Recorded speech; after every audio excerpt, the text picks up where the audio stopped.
O objetivo real dele é reconstruir o Império Soviético. Nós teremos uma corrida armamentista no mundo. A Alemanha saiu da sua dormência pacifista.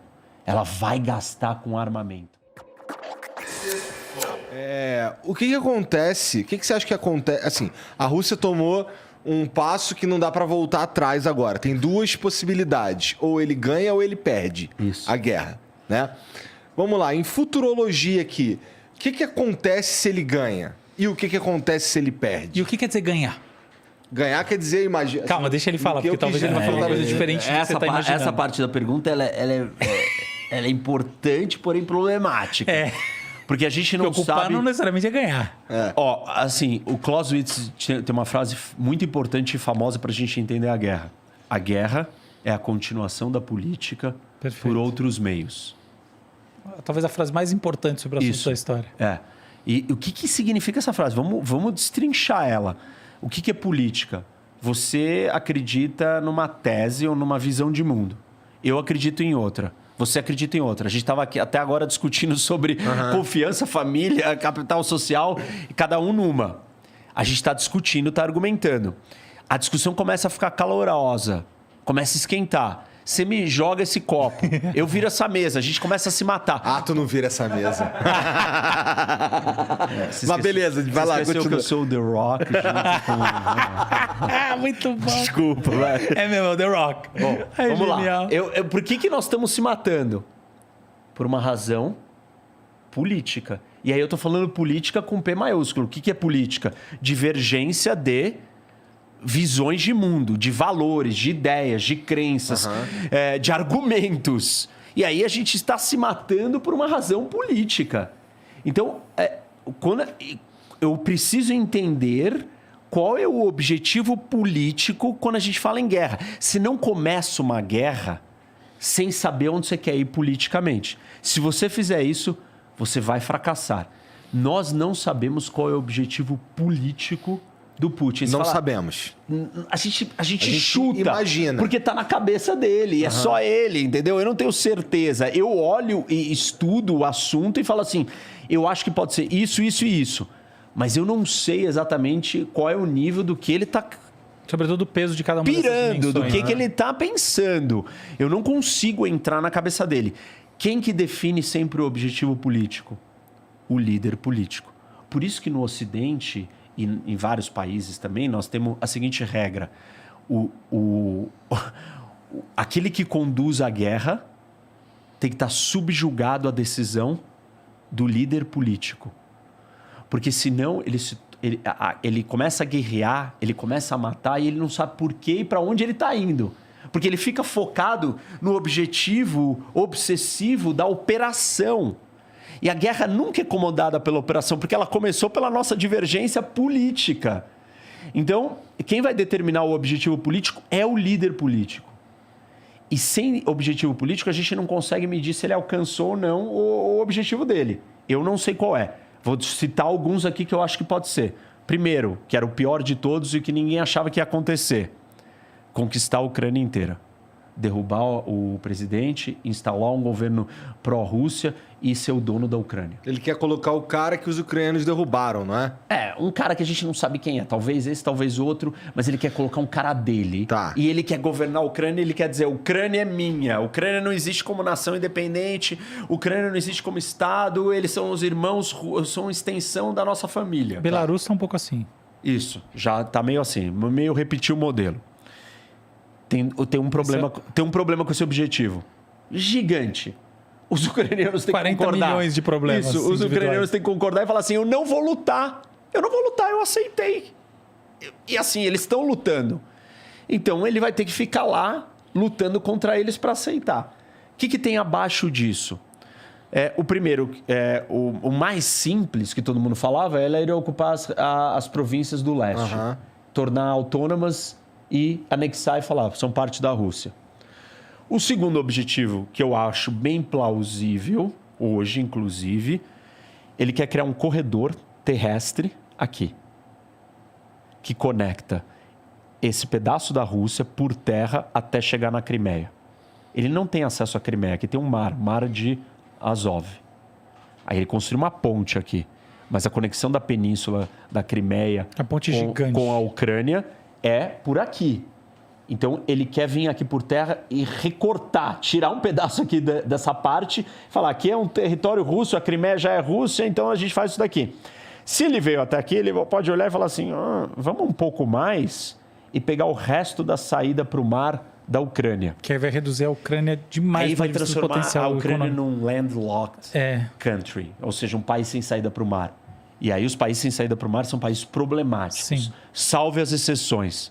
A Suíça é uma exceção. Não tem saída para o mar. Mas por que ela é uma exceção? Porque quem são os 3 vizinhos da Suíça? Alemanha, França e Itália. Pô, se você pegar a Bolívia e colocar Alemanha, França e Itália de 3 vizinhos dela, a Bolívia vai dar certo. Mais ou menos isso, porque tem uma influência. Agora, países que não têm saída para o mar, 90% desses países no mundo são países muito pobres. São os países mais pobres do mundo e mais problemáticos.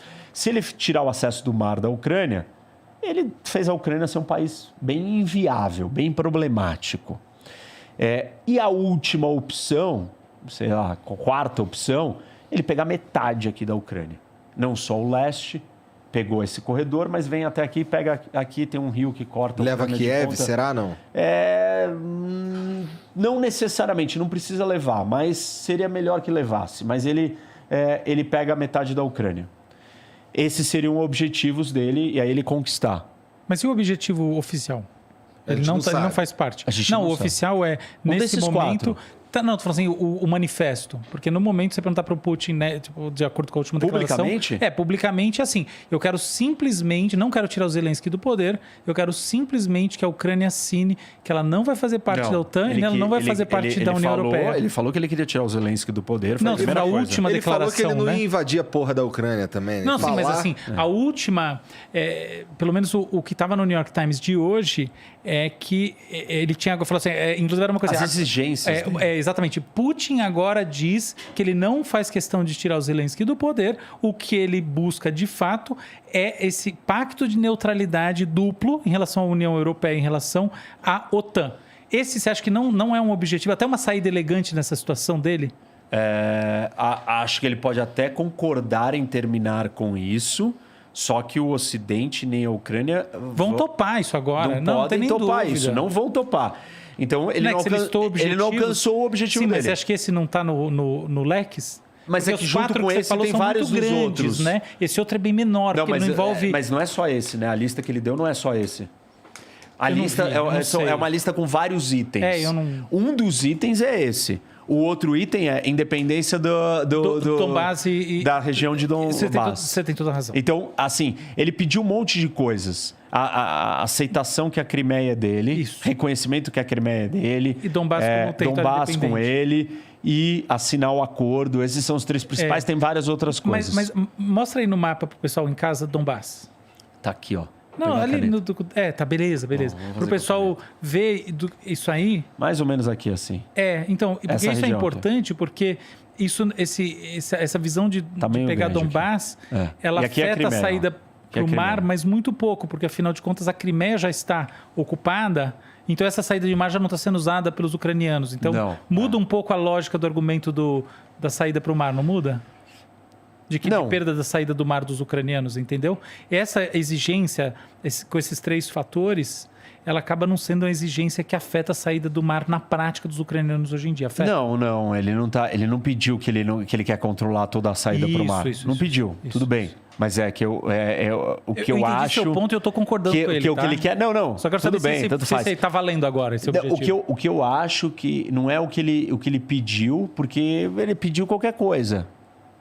Uma das coisas que ele pediu é uma coisa que não vai ter. Então, eu não acho que é real. É um puro blefe, uma pura retórica. Isso que eu queria saber. Só pra parecer bonitinho, tô aqui negociando. Isso que eu queria saber. Esse não é um objetivo real, não é só o objetivo real dele. Não é o objetivo... Eu não acho que é o objetivo real. Que é a sua visão do conflito. É o objetivo do que ele está falando que é plausível de ser falado. Perfeito. Então ele está falando isso, mas eu não acho que é o objetivo real. No fundo é muito mais imperialista o objetivo real. O objetivo real dele é reconstruir o Império Soviético. E o que acontece se ele consegue esse objetivo? Qual é a reação do mundo, na tua opinião? Futurologia. Qual dos objetivos? Qual dos 4? Se ele consegue qualquer objetivo dele. Não, é que ele listou 4 maneiras. Não, vamos lá. Qualquer um deles. Se ele conseguir qualquer um deles, quais são as mudanças? A Europa entra em pânico. A Europa está em pânico. Nós teremos uma corrida armamentista no mundo, principalmente na Europa. Isso já foi demonstrado pela Alemanha, que já saiu a público e disse que vai gastar 100 bilhões de euros em defesa. A Alemanha saiu do seu limbo geopolítico. A Alemanha saiu da sua dormência pacifista. Ela vai gastar com armamento. Lembra um dos objetivos no começo da nossa conversa que eu falei que era manter a Alemanha calma? Isso foi quebrado. A Alemanha virou e falou, não vou ligar o Nord Stream 2, que é o gasoduto que conecta ela com a Rússia. Está dando armas para a Ucrânia, uma coisa que a Alemanha nunca fez. E falou, gastaremos com defesa. E os ambientalistas da Alemanha falaram assim, estamos dispostos a religar usinas de carvão para não depender mais do gás russo. A sociedade alemã fez uma grande quebra nesse momento. Nesse ponto eu entendo que você falava de nacional, que você estava falando, apesar de eu discutir a questão da confiança como conceito, você tem absoluta razão. Por exemplo, essa é uma coisa que muito difícil de acontecer num país como o Brasil pela questão de sua formação histórica. Então, só lembrando o pessoal que está em casa, eles se juntaram, que esse conceito então, abriram muito legal. Bom exemplo para retratar. Você abrir mão da sua ideologia ambientalista, exato, que é um dos lugares onde isso é mais forte. O Partido Verde na Alemanha é o partido que tem mais assentos no parlamento no mundo. Porque a Alemanha pós-Segunda Guerra, pós-destruição, pós-medo e ameaça de ser o centro de um combate nuclear, ficou paranoica, ficou pacifista e ficou muito ambientalista. Sim. Tem ainda a questão da Alemanha Oriental ter fábricas bastante poluentes, que foram... O pessoal bom saber em casa, mas é isso aí. Isso. E aí o que acontece? Então, a Alemanha mudou de paradigma. A Europa mudou, a Polônia vai mudar. A Finlândia e a Suécia falaram que vão entrar na OTAN. E como que os russos vão receber a Finlândia? Os russos sempre disseram para a Finlândia, se você entrar na OTAN, acabou. Eu vou te invadir. Em 1939, os russos invadiram a Finlândia. O Winter War, Guerra do Inverno. Os finlandeses, com muito menos soldados, venceram os russos. E essa vitória foi conquistada com esquis, toda a sociedade amadora, ninguém sabia nada, perderam 11% do seu território, mas não foram ocupados pelos russos. Foi uma grande derrota de um exército ínfimo, pequeno, num país nanico, e os russos não conseguiram vencer. E foi uma guerra no inverno, começou em dezembro, debaixo de neve pesada. E a Finlândia vai falar agora, depois disso daqui, vai falar, eu vou entrar na OTAN. E aí o que os russos vão fazer? Esses países aqui todos vão se armar, todos. Polônia vai exigir tropas americanas aqui no nível máximo. Tudo que o Putin queria, enfraquecer a OTAN, dividir a Europa, mostrar que os Estados Unidos está fraco, mostrar que o mundo ocidental está em decadência, num primeiro momento ele não vai conseguir. Talvez ele não vá conseguir nunca. Tem problemas. Isso daqui vai gerar uma crise de refugiados. Já está gerando. Tem gente que já está falando em 2 milhões. 1,5 milhão certo. Já entrou 1,5 milhão de refugiados para cá. Quando teve a guerra da Síria, aqui, ó, 1,3 milhão. E a guerra da Síria causou todos aqueles estragos que eu falei. Divisão política, Brexit. E agora a gente está tendo muito mais gente. Agora a gente já tem quase 2 milhões. Mas e se falam em 5 milhões. Tá, mas tem só uma diferencinha, acho que não sei se importante. Já sei qual que você vai falar. Isso aí, então toca pau, explica para o pessoal. Fala aí. Culturalmente não é a mesma coisa. Isso, não é a mesma coisa. Os poloneses estão mega simpáticos, super empatia, Ucrânia, povo irmão, falam quase a mesma língua, são parecidos, são iguais. Então a questão religiosa também, porque... Isso, são muito parecidos. A gente de espírito liberal na Europa, né? Então funciona mais. Gostaram, estão gostando. Mas 5 milhões... 5 milhões pesa. Pra caralho. 5 milhões tem um problema. Pressão e emprego. Transporte, moradia, educação, saúde. Você afeta a estrutura organizacional do país. Não é só uma questão assim, ele fala a mesma língua que eu, ele é parecido comigo, ele tem a mesma história igual, a gente já dominou ele lá atrás. Não é só isso. Não. É pressão social. E isso vai causar problema. Deixa eu fazer uma pergunta para você. Como que é, não sei se você sabe, a questão etária na Ucrânia e especialmente dessas pessoas que estão fugindo, esses refugiados e refugiadas. Porque uma questão importante na Europa hoje em dia é o envelhecimento da população. Então, é muito diferente se vem gente do seu país mais velha e gente mais nova. Então, você tem alguma diferença, alguma especificidade na Ucrânia? Olha, assim, a gente não tem os números certos, mas tem todo tipo de gente. Tem gente jovem e tem gente mais velha. Mas é um país mais de velhos? Porque a Ucrânia é um que eu nunca fui. Assim, eu não sei o perfil demográfico assim de cabeça. Que essa é uma questão que vale a pena olhar, né? Porque isso muda. Na eu sei que a Polônia está estagnada. Tem uma população estagnada há muito tempo. Polônia, muito exemplo tempo. Perfeito, você está falando. Porque assim, você vai para... Você anda na Inglaterra, sobretudo Londres. Cara, o que tem de polonês trabalhando nas coisas e o pessoal jovem. Porque a verdade é que você vai num prédio, qualquer lanchonete, né, em Londres... Não, cara, não tem funcionário. Os caras não, entendeu? E quem é que atende nesses lugares? Os hotéis, todos os hotéis de Londres, tudo. É sempre gente do leste europeu mais jovem. Então tem uma diferença. Existe um espaço para colher mão de obra. A Europa está desesperada atrás de mão de obra. Só que é mão de obra jovem. Então, mas porque é para trabalho essa baixa, mão de obra de pouca saiu em busca de oportunidade de vida melhor. Isso daqui é gente fugindo da guerra. Então vem todo tipo de gente. Mas falando assim, uma coisa é você receber gente de 20 anos com baixa qualificação. Para esse povo tem emprego adoidado na Europa. O Google Trends. Outra era se receber de 50. Da Rússia, o número de pessoas procurando visto, passaporte, migrar, explodiu nas últimas semanas. Quem é que está fazendo isso? São os russos jovens. Falando, acabou, esse país acabou. Sim. Tipo, sanção econômica, o cara pirou, o Putin enlouqueceu. A gente não vai sair disso daqui em 10, 15, 20 anos. Não vai resolver isso tão rápido. É uma intuição boa mesmo. Eu faria isso se eu tivesse 20 anos. Então está explodindo. Agora, aqui tem ataque. Então tem gente mais de outras idades, mais idosos, vindo e migrando. Só que o ponto principal aqui do problema é a questão da sobrecarga social. Isso, que é maior quando você tem pessoas mais velhas, justamente. Isso também. E vai ser problemático. Então, a gente não sabe quanto que essa União Europeia vai se manter unida nessa ideia de porque uma das coisas que mitigou um pouquinho a Síria foi que foi um monte de jovem. Porque é um país... poderia ser ainda pior o conflito. Mitigou, mas mitigou assim, na Alemanha, porque causou toda a divisão que está na Europa, né? Ascensão de partido neonazista na Alemanha. Não, total. Mas assim, poderia ter sido pior, né? Porque, pelo menos, assim, na Alemanha, que recebeu muitos sírios... A Alemanha sempre tem muito emprego e tinha muito emprego de baixa qualificação para jovem. Tipo, você atender no coffee shop. Isso aí tem de monte. É só esse ponto que eu estou comentando. Não, assim, a gente não sabe quem... Assim, os números nem são precisos. Quantas pessoas já saíram, entendeu? Tipo, tem gente já falando em 2 milhões. 1,5 já está colocado. Mas você não sabe a idade dessas pessoas. Enfim, exatamente. Não tem como saber nada saber agora. Está uma loucura. O que vai acontecer além disso? A Rússia, ela vai ter que dobrar a aposta. Putin, assim, dificilmente ele vai recuar, porque as pressões internas vão ser maiores, as pressões externas estão sendo maiores. A gente vai ver uma aproximação da Rússia com a China. Isso é um grande perigo e problema. A gente vai ver, talvez, esses países ditatoriais... Já estamos vendo, né? Já. Mas é que quando ele depender menos daqui, ele só vai poder depender de lá. E isso vai criar um laço maior dos dois.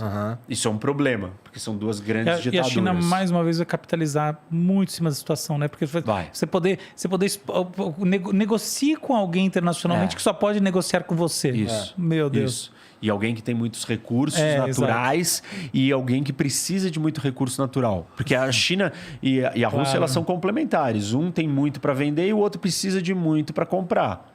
Então tem uma aliança natural. As duas têm um projeto totalitário. Então a gente vai ver essa onda não liberal vindo para cima mais agressiva. Aí a grande decisão, o momento decisivo que eu entendo do Ocidente é como o Ocidente vai rebater tudo isso. Nós vamos nos perder na nossa última ou constante guerra cultural, polarização, divisão interna ideológica de discussão de coisas pequenas... Ou nós vamos entender a gravidade do que está acontecendo no tabuleiro do mundo, vamos se unir e vamos falar... Não, nós temos que ir junto caminhar para um lugar. Eu concordo muito com o que você está dizendo, cara. E se o Putin não atingiu o objetivo?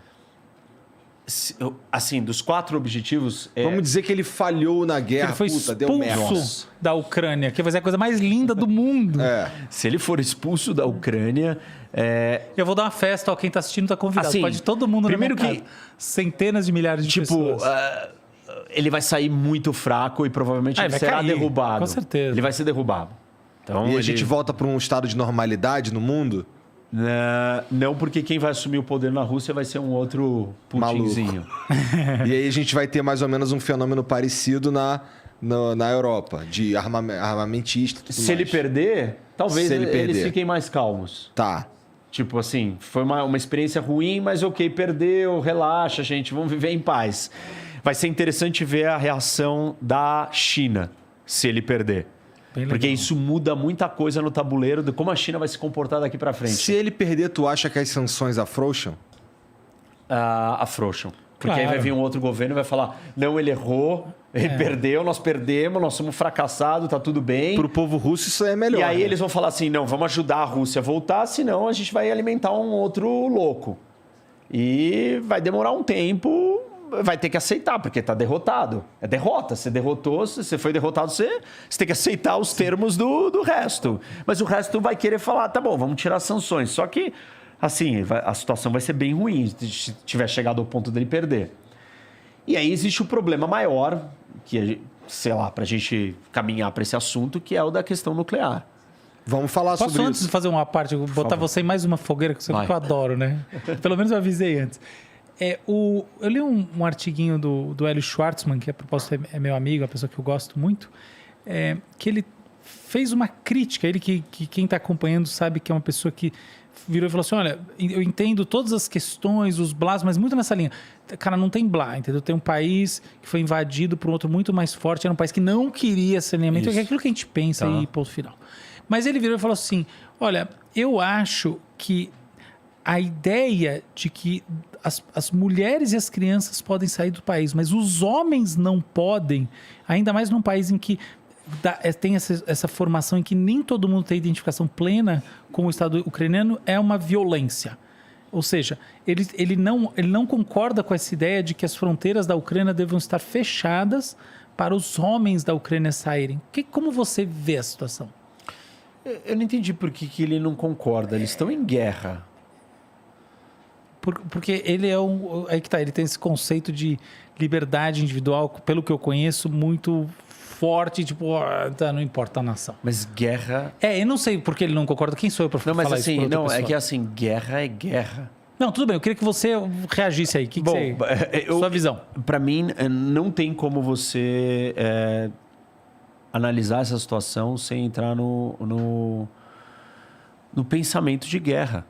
É tudo ou nada. É sobrevivência. Tá certo, eu não posso esvair o meu exército deixando que não pode deixar o cara embora. Todo mundo fugir. Eu não posso, tipo, os romanos, né? Mantém a linha. Mas você está falando da linha de soldado, eu estou falando da linha dos civis. É uma analogia, né? Certo. Tipo, mantém a linha. Você não pode deixar... Se o Brasil entrar em guerra, eu tô fudido. Quebrar o flanco. Né? Entendeu? Você tem que manter todo mundo consistente e resistente, senão vai desintegrar. E acho natural. Não vejo nada de estranho nisso em virar e falar assim, fica quem quer. Foge todo mundo. A maioria foge. Você precisa de uma situação que vai ter que todo mundo lutar. E você não vai virar e falar assim, não, eu quero produzir bebida. Não, desculpa, não tem mais bebida, amigão. Você tem que produzir munição. A sociedade inteira ela é voltada para o esforço da guerra. É o máximo de sobrevivência do tudo ou nada, da sua família maior. Claro, se você olhar para o indivíduo e cada um olhar para o seu umbigo e esquecer as suas outras identidades, e dependendo de quanto fraco forem essas outras identidades, você vai olhar para você e vai querer se salvar. Só que aí você não tem projeto coletivo. Entendo. Entendeu? E como é que é historicamente isso? Você tem exemplos de outras guerras para trazer para a gente? Todas as guerras, quando você tem uma guerra total, isso para a Ucrânia é uma guerra total. Para a Rússia não é. Você tem guerras limitadas e guerras totais. Claro, essa é uma distinção que o Clausewitz faz, né? Que é um dos pais da guerra. Ele explica que tem a guerra total e a guerra limitada. E tem regras de condução da guerra limitada e regras de condução da guerra total. Na guerra limitada, a gente vai impor regras assim da seguinte natureza. olha, você não pode atirar no paraquedista quando ele estiver descendo. Na guerra total... Foda-se isso aí. É total. É guerra. Pensa no... Não, mas mesmo na guerra total, você tem... Não a questão de atirar no paraquedista, eu não sei como funciona isso, mas você tem, por exemplo, que você não pode jogar armas químicas. Você tem convenções de guerra, mas isso são regras de guerra. Então, mas poderia na guerra ser total, no paraquedista. Na Segunda Guerra Mundial não tinha isso. Ah, não, mas essa... Guerra total. É um exemplo de guerra total. Mas é porque isso ainda não estava estabelecido. Hoje em dia tem, se tiver a Terceira Guerra Mundial, vai continuar tendo. Se tiver a Terceira Guerra Mundial total, essas regras vão ser descumpridas. Vão ser descumpridas, mas vão deixar de existir, né? Vão deixar de existir porque é guerra total. Porque a minha sobrevivência é a sua. É tudo ou nada. É tudo ou nada. É guerra. Não é a palavra guerra no sentido pós-moderno, no sentido do século XXI, que a gente fala em guerra como se... guerra. Ninguém mais sabe o que é guerra. É guerra. O que é guerra? Guerra é destruição total. Guerra do século XXI é o fim da humanidade. Então, tudo bem. Mas aí entra o papo das bombas atômicas. Isso, e guerra aqui é guerra. Se você falar pra ele, abandona, podem fugir, pode sair quem quiser, acabou. Ele não pode fazer isso. O líder não pode fazer isso, o Estado não pode fazer isso. Ele tem que preservar o máximo de estrutura que ele tiver para lutar. E, assim, se você for defender a individualidade ou a liberdade do indivíduo para fugir, você acabou com a nação. E, assim... É escroto, mas é verdade. Tipo, você não pode fazer isso. O líder não pode fazer isso. Aquele cara que tá no comando desse negócio... Então, você não tá aí. Então, ele era o primeiro a aceitar a carona dos americanos. E a primeira coisa que ele falou foi... Eu não quero uma carona. Eu quero munição. Tipo, os americanos viraram para ele e falaram... nós temos um plano de fuga para te ajudar a evacuar caso a casa caia. Aí ele falou assim... Eu não quero... Ele veio a público e falou... o Zelensky falou... Eu não quero carona. Eu quero munição. É isso que ele tinha que fazer. Ele usa o espaço público, né, muito bem. Porque ele é muito articulado, ele fala muito bem, ele tem carisma. E tem um lance de ser ator. Eu escrevi um livro sobre carisma, inteligência do carisma. Depois eu pego ali e mostro para vocês. E eu falo que carisma não é um dom. É uma ferramenta e uma habilidade, um conjunto de competências e habilidades que você desenvolve. Aliás, já vou dar aqui para vocês. Pô, presente? Obrigado. Sim. Obrigado, cara. Legal. Poxa, obrigado. Mas, enfim, ele é um cara carismático. Eu não quero perder o raciocínio aqui, que nós estamos no ápice para chegar na bomba atômica. Ele é um cara carismático e ele é muito articulado. E isso ajuda muito ele. Ajuda muito ele falar as coisas certas. E essa frase é muito boa. Eu não quero uma carona, eu quero munição. Sensacional. Ela é impactante, ela é direta, ela é forte. Realmente, vocês estão me oferecendo o quê? Uma carona? Vocês querem me tirar daqui? Eu não quero sair daqui, eu tenho que ficar aqui. E essa é a posição de um líder numa situação dessa. Não poderia ser diferente. Se ele pensasse no indivíduo, na liberdade máxima do indivíduo, ele era o primeiro a ir embora. Vou cuidar da minha liberdade, da minha família, da minha vida e vou embora. Mas a discussão lá era muito sobre o fato de, na Ucrânia, você ter gente que não é exatamente identificado com o governo central da Ucrânia, né? Então, tipo assim, os separatistas também não estão podendo... Isso, né? Não, beleza. Legal, mas conta... tem divisão ideológica dentro do Brasil. Hoje é mega dividido. Metade do Brasil não aceita. E depois do resultado da eleição, dependendo do que for, metade não vai aceitar. Eu espero que as pessoas, dependente do resultado da próxima eleição presidencial... Mas assim, o ponto que você está falando, ele existe, mas o que eu estou dizendo é que não muda a postura de um líder que está comandando o país. Tá bom. E ele impor serviço militar obrigatório, controlar a economia é absolutamente natural de um processo de guerra. Legal.